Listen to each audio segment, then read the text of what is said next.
It's July 12th, 1909, and the John B. Cowle is sailing in a thick fog, when all of a sudden, something emerges. The John B. Cowle was built in 1902 by the Junk Shipbuilding Company of Port Huron, Michigan, for the Cowle Transportation Company of Fairport, Ohio. The ship measured 420 feet in length, 40 feet in width, and 24 feet in depth. The John B. Cowle had left Two Harbors, Minnesota, the day before with 7,023 tons of iron ore for Cleveland, Ohio, and a crew of 24. It was 5 a.m. and the ship was near Whitefish Point, an area known to be dangerous in fog. Captain Rogers was awakened in the pilot house as the ship sailed through fog so thick it almost engulfed the entire ship. The captain ordered for half speed as they entered Whitefish Point.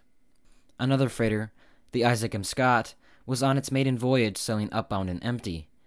As the two freighters sailed on, the John B. Cowle unknowingly entered into the path of the speeding Isaac M. Scott. The Scott was headed straight for the Cowle. All of a sudden, the Isaac M. Scott emerged from the fog, and the Scott slammed into the Cowle broadside and cut 20 feet into the hull, halfway into the ship's width of 40.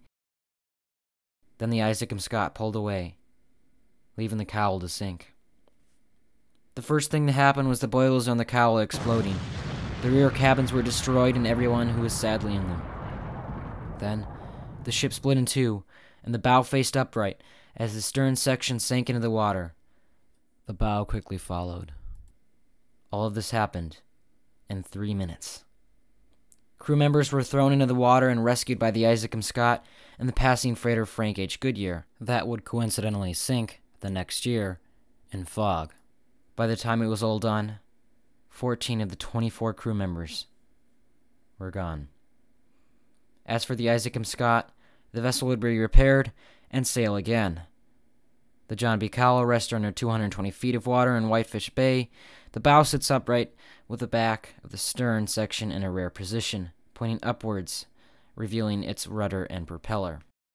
Anyway, subscribe for more shipping history, and I'll see you in the next one. Goodbye.